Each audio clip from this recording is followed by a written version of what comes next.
Today marks 5 years since the Virginia Tech tragedy, and tonight we remember the 32 victims killed by one gunman.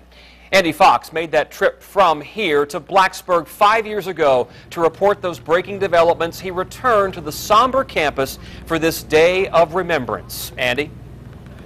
Yeah, Tom, we're here on the campus. You can see Lane Stadium behind me. We know that Virginia Tech is a resilient community. We know that, and we knew that 5 years ago when we were here. But for many, there are deep wounds 5 years later that have not healed.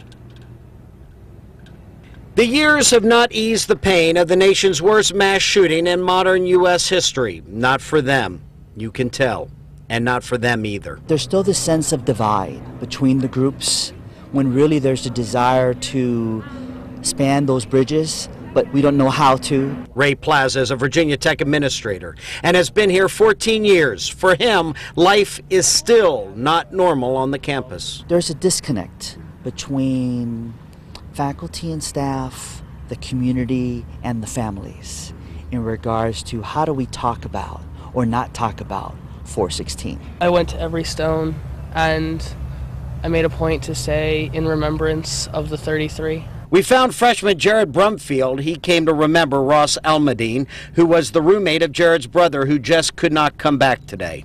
A lot of people think that I'm wrong for it. Brumfield is one of those who wants to forgive Sung-Wee Cho. Prayed for him today. He knows that is not popular. I don't think Virginia Tech will ever truly heal until they acknowledge that. I think it goes to the power of forgiveness. Plaza thinks the failure to forgive has created deeper and wider wounds at Virginia Tech. There used to be, when the first stones were put up, there was a 33rd stone, but never an official one for Cho. That forgiveness debate is real and continues. However, freshman Bailey Bovat from Chesapeake says she went to Tech in part because of the way the university responded to tragedy. Most people see a tragedy and they just go off into their own corners, but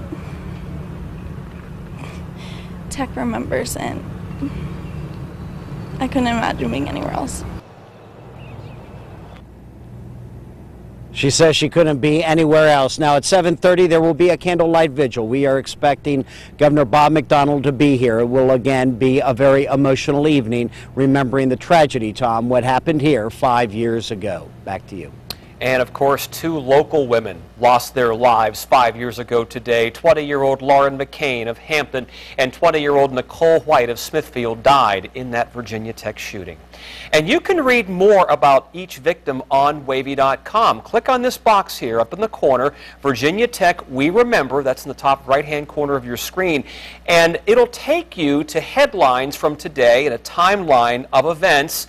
And you can leave your comments on this day of remembrance.